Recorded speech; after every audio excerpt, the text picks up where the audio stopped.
திக்கெட்டும் வெற்றி முரசு கொட்டி நவரத்னங்கள் பொறிக்கப்பட்ட தங்க சிம்மாசனத்திலே அமர்ந்து நாட்டை ஆண்டவர்கள் வன்னியர்கள்.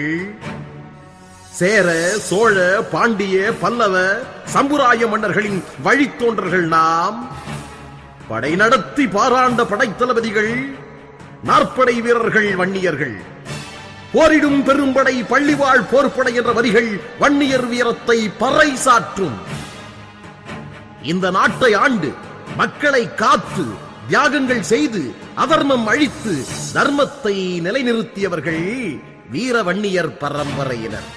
அடங்க மறுத்த சிங்களமனன் மகிபாலனை அடக்கி சிறைபிடித்து கங்கை கொண்ட சோழபுரத்தில் சாகும் வரையில் சிறை நடத்த வீர வன்னிய சோழ மன்னன் அவன் வன்னியன். 2000 ஆண்டிற்கு முன் இமயமலையில் புலிக்கொடி நாட்டி காவிரி அன்னைக்கு கல்லணை எடுத்தானே கரிகால் பெருவளத்தான் அவன் வன்னியன். கங்கை வரை படை நடத்தி கடாரம் வென்று இலங்கையும் தன் குடையின் கீழ் ஆட்சி செய்த ராஜேந்திர சோழன் அவன் வன்னியன். சென்னையப்ப நாயக்கன் பட்டினத்தில் ராஜாங்கம் செய்த பல்லவகுல மன்னன் கந்தப்பராசன் அவன் வன்னியன் அல்லவா? திருமயிலை முதல் கடல் மல்லை காஞ்சி வரை தொண்டை நாடு முழுவதும் ஆண்ட பல்லவகுல மன்னன் நந்திவர்மன் அவன் வன்னியன் அல்லவா? வாண்டை நகர் கோட்டை அமைத்து வீரத்திற்கு ஒரு விலை நலமாய் விளங்கிய மாமன்னன் கருணாகர தொண்டமான் அவன் வன்னியன் அல்லவா? திருவண்ணாமலை நகராண்டு திருவண்ணாமலை கோபுரம் கட்டிய சோழகுல மன்னன் வல்லாளராசன் அவன் வன்னியன் அல்லவா? சிதம்பரம் நடராஜர் கோவில் அமைத்த ரன்யவர்மன் வன்னியன்.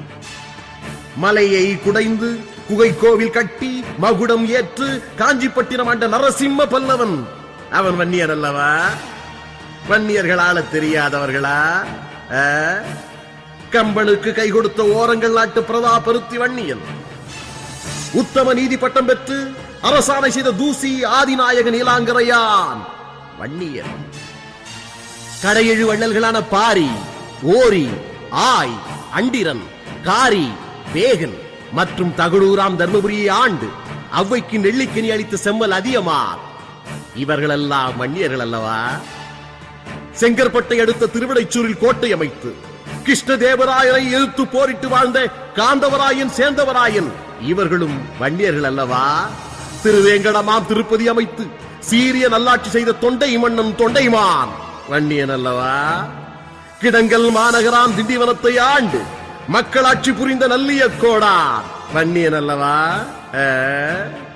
தமிழையும் தமிழனையும் பழித்து கூறியதால் வடநாட்டு மன்னன் கனகவிஜயனை வென்று கல் சுமக்க வைத்த சேர வன்னிய மன்னன் செங்குட்டுவன் அரசியல் அறியாதவனா? அரசு வித்தைகள் புரியாதவனா?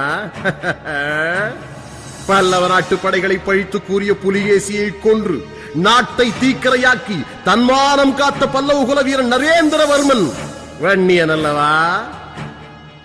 சோழ மண்டலத்தின் முடிசூடா மன்னன் குலோத்துங்க சோழன் வன்னியன் அல்லவா? இலங்கையை ஆண்டு போர்ச்சுகீசிய படைகளையும் பிரிட்டிஷ் பீரங்கிகளையும் கதிகலங்க வைத்த அஞ்சா நெஞ்சன் குலசேகர வைரமுத்து எனும் பாயும் புலி பண்டாரக வன்னியன் இவர்களெல்லாம் இந்த நாட்டை ஆளவில்லையா? பாண்டிய மண்டலத்திலே குறுநில மண்டலங்களாக ஆட்சி செய்த சிவகிரி ஜமீன், அழகாபுரி ஜமீன், 7000 பண்ணை ஜமீன்கள் இவர்களெல்லாம் வன்னியர்கள். சோழ மண்டலத்தில் குறுநில மண்டலங்களாக ஆட்சி செய்த சூரப்ப சோழகனார், பிச்சாவரம் ஜமீன், அரியலூர் ஜமீன், உடையார்பாளையம் ஜமீன் அனைவரும் வன்னியகுல அரசர்கள். வன்னியர்குல அரசர்கள் வீர வன்னிய வழி தோன்றல்கள்.